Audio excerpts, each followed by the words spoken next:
uh, the second part of this video series where I show you how to launch Cloudera Manager. In this video, I'm going to cover how to access the Docker container in which your Cloudera QuickStart is running. In case you don't have a terminal that is already accessed into, and I'll also show you how to exit out of that container. And then I'll quickly show you how to launch the Cloudera Manager using command line, and we'll also do some validation testing and so forth. So um, in the last video, we were able to access the Hadoop UI using the port 8888.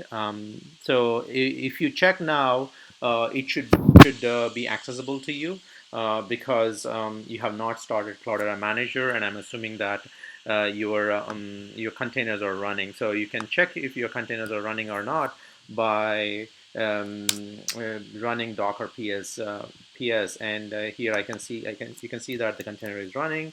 I can access that particular container using Docker exec dash it, and I pass the container ID. When I do that, I'm able to log in and access the container. So this is my container. Okay.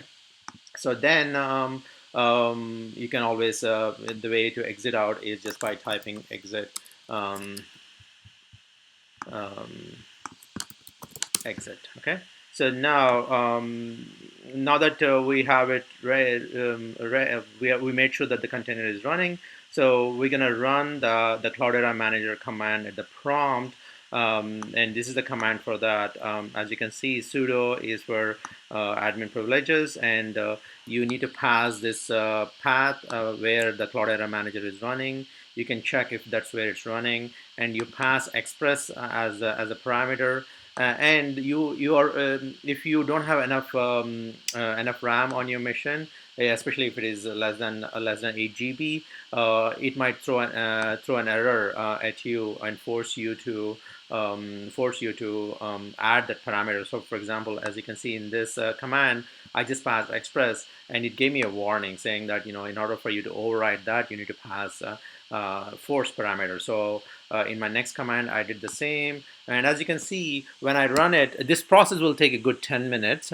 And I'm showing you what I already did here. So it shuts down all the CDH services, which means if you go to Hadoop UI after this point, colon 8888, you will not be able to access that view anymore.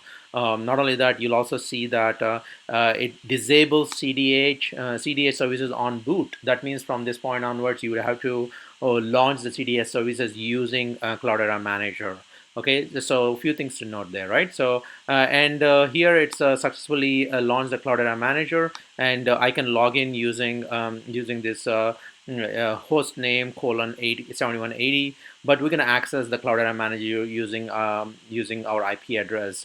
And the user ID password is a default user ID password. So if you go to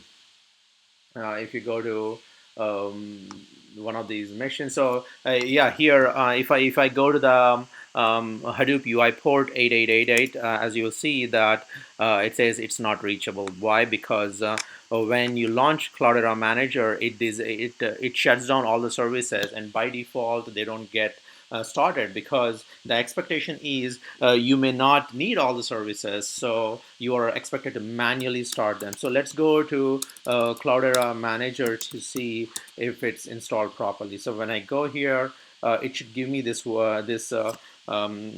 pop-up saying that hey, do you agree with this or not? And I say agree, and here you go. So I have the login prompt, and I can log in using Cloudera, and voila, here you go. So we are logged into the Cloudera Manager after successfully starting using the command line. Okay. As you'll see, some of the services might not have started automatically. So we'll cover some of those aspects in the next video. So this video is purely to show you how to launch the Cloudera Manager and how to access a container that's already running in Docker. Okay. Thank you.